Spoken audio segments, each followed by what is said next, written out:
Guillaume était un homme de foi, un pasteur respecté et admiré.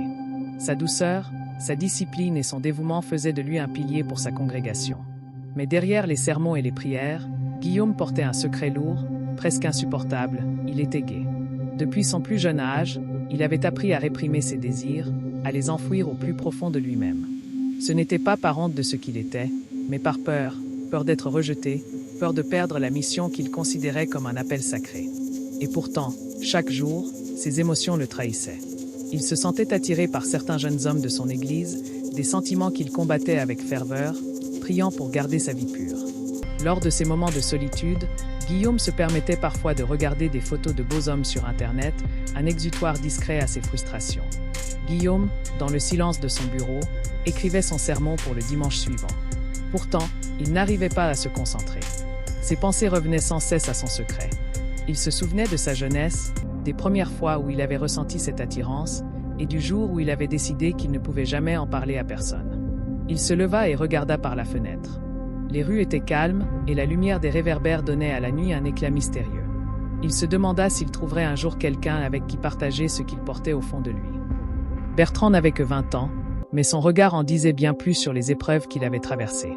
Son quotidien était une succession de nuits sans fin, où il errait d'un bar à un autre, d'une chambre d'hôtel à une autre, cherchant à oublier sa douleur dans les bras d'inconnus. Il se souvenait de la première fois où il avait accepté de vendre son corps. Il était désespéré, sans argent et affamé. Un homme d'âge mûr lui avait offert une liasse de billets en échange de quelques heures d'intimité. Bertrand avait accepté, son cœur lourd de honte. Les jours s'étaient transformés en semaines, puis en mois. Ce mode de vie était devenu sa routine, bien qu'il sache au fond de lui qu'il s'engageait sur une pente dangereuse. Une nuit, Bertrand entra dans un club sombre et bruyant. Il portait un jean usé et un t-shirt trop grand, ses yeux cherchant un visage familier ou un client potentiel. Il s'assit au bar et commanda un verre, observant la foule. Un homme élégant s'approcha de lui. « Tu as l'air perdu », dit-il en souriant. Bertrand savait ce que cette phrase signifiait. Sans un mot, il suivit l'homme dans un taxi jusqu'à un hôtel luxueux. Dans la chambre, l'homme était exigeant et dominateur. Bertrand, bien qu'habitué à ce genre de situation, sentit une tristesse profonde l'envahir. Quand tout fut terminé, il se rendit compte qu'aucune somme d'argent ne pourrait effacer cette sensation de vide.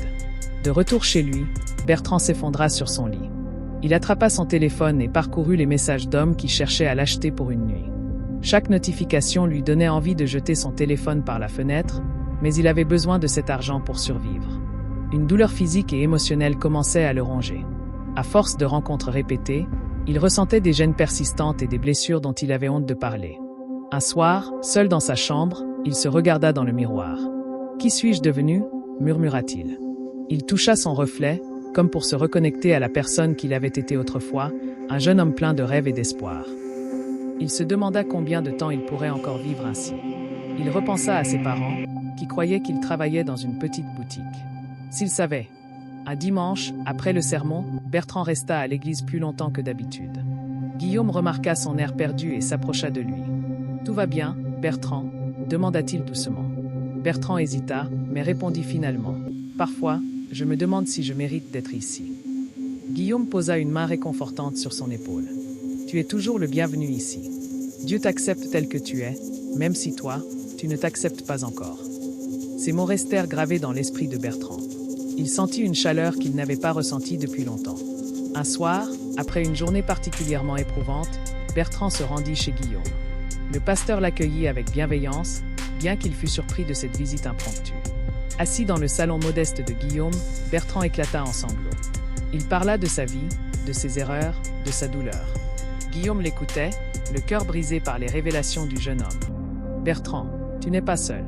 Je comprends ta souffrance plus que tu ne le crois. » Guillaume hésita, mais il décida de se confier à son tour. Il parla de ses propres luttes, de son secret.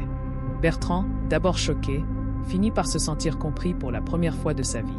Avec l'aide de Guillaume, Bertrand commença à reconstruire sa vie. Guillaume l'encouragea à trouver un travail honnête, à renouer avec ses parents, et surtout à retrouver foi en lui-même.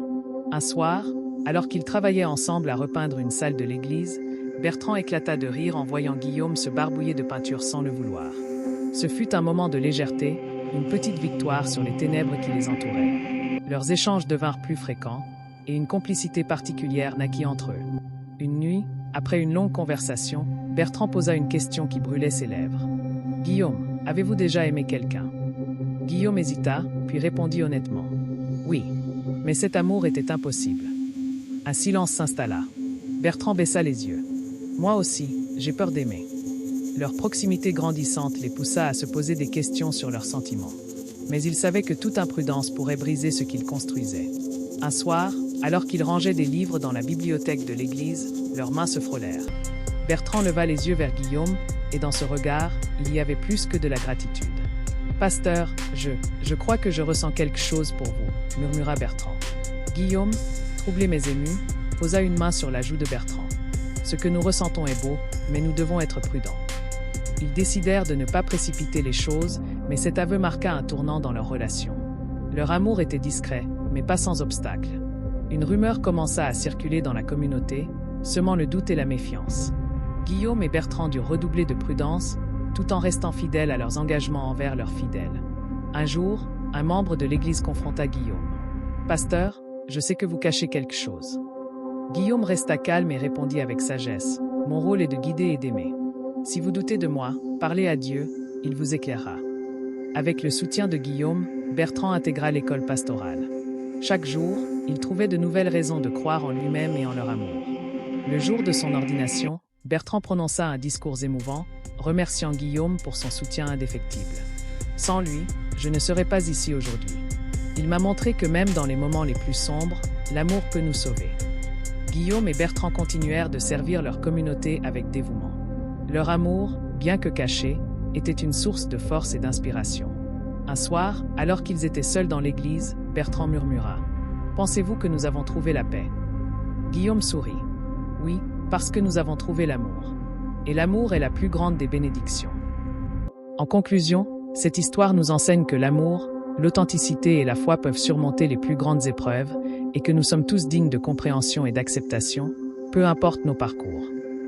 Si cette histoire t'a inspiré, n'hésite pas de t'abonner et d'activer la cloche de notification pour ne pas manquer d'autres histoires plus inspirantes du monde gay.